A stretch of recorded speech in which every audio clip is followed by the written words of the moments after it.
Hello everyone, this is Juan Bloisi with Washington Interpreters, and today I have an election update for you. I will also show you how an L&I interpreter has come forward to expose the corruption and the unfair distribution of appointments within the SOSi word bridge system. Now let's get started. I have exposed this issue before, and now interpreters are taking action as well. But before we get into it, here is the election update. Remember to pause this video at any time in order to read the information on the screen.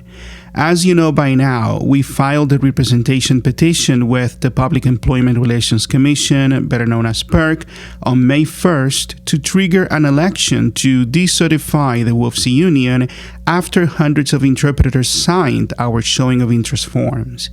On June 2nd, a few days ago, we received a deficiency notice from PERC, as you can see on the screen. PERC is saying here that L&I provided them with a list of employees on May 15th. The list is supposed to contain all of the registered and active interpreters within the SOSi word bridge system. PERC is saying here that the list includes about 1,272 interpreters and that our Washington Interpreters representation petition appears to be deficient because we didn't provide 30% of the signed cards required for the petition to move forward. However, we disagree with the number of interpreters included in L&I's list as we believe they have inflated it. And as you see here, we have until June 16th to show good cause before they dismiss the petition. This means that we have to convince them they made a mistake with the calculations to keep the petition alive and moving forward. But we've been here before. You see, back in November 2020, 5 years ago, we filed our first election to represent L&I interpreters, and PERC also issued a deficiency notice saying that we didn't have 30% of the required signatures to trigger the election.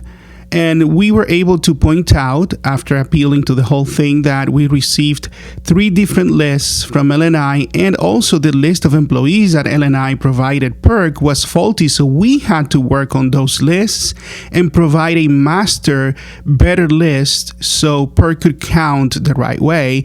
And we ultimately were able to pull it off. And we had 3 elections, and now here we are again during the same process. So this is normal. I will update you after we provide our response to PERC in a few days, so hang on tight. Now, let's get to the meat of this video. This is an email from an L&I interpreter sent to both SOSi and L&I exposing the corruption and unfair distribution of appointments within the word bridge SOSi system. The interpreter here is saying that they wanted to take the opportunity to share some of the ongoing challenges and reoccurring problems that still exist today with the SOSi word bridge system. The interpreter says, believe number 1, the distribution of appointments has not been equitable or reasonable. Please allow me to begin with the work rehabilitation programs. It's been something that I have been paying attention to and documenting for a long period of time.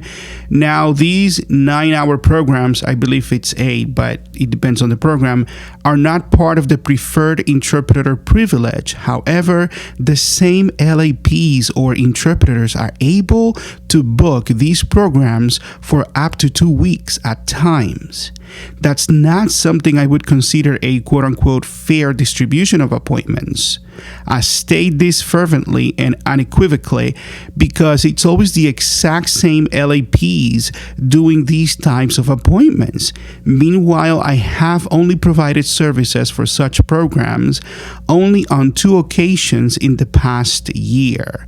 The 2 main clinics that provide said services, are approximately 2.7 and 2.5 miles away from me, respectively.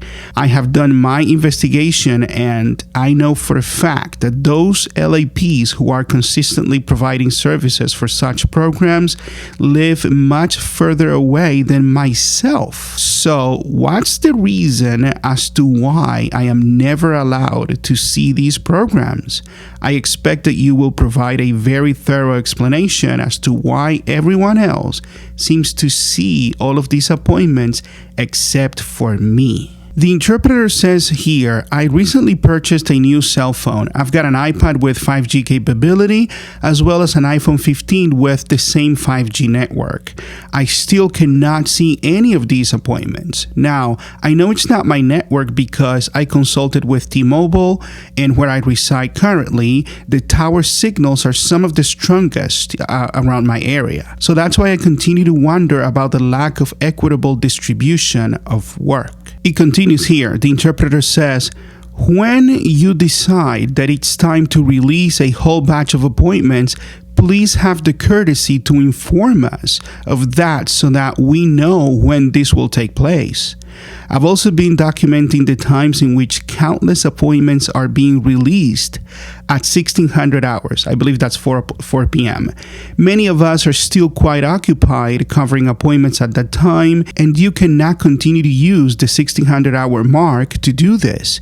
You put us in a very disadvantageous situation in which, A, if we don't look at our phones immediately, we miss out on potential opportunities for work. B, you get our attention away from what we're doing by causing a distraction, and it's not a very professional look on us to be on our phones looking for work just because you decided to release 1 million of appointments at 1600 hours. C, there are days that I've documented in which you do not release any appointments at the 1600 hour mark and leave us wondering as to when you will do this again. You need to please be consistent with this.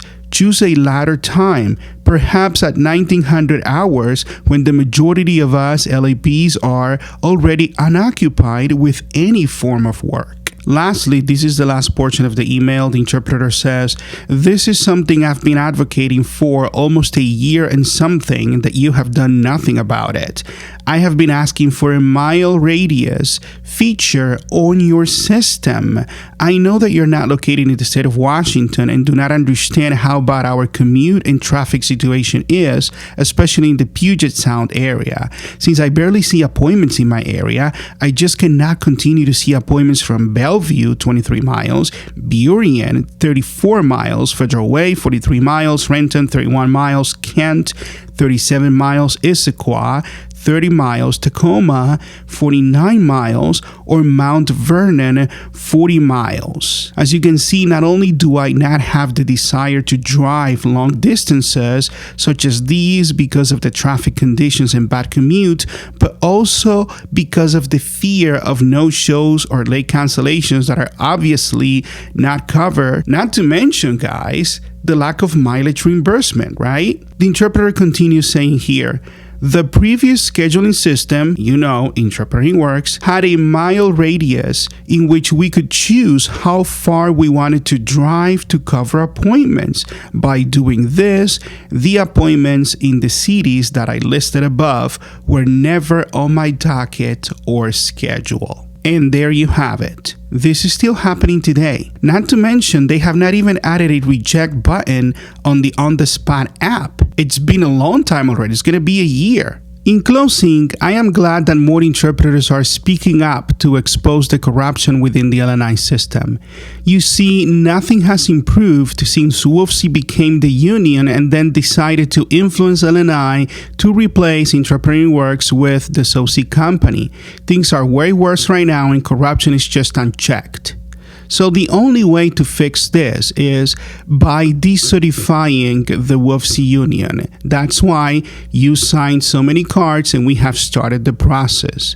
I will keep you updated as we move forward with the election process. In the meantime, you have the right to opt out of WFSE and stop paying union dues. Go to optouttoday.com/WFSE1671 to do so and keep your hard-earned money. See you in the next one.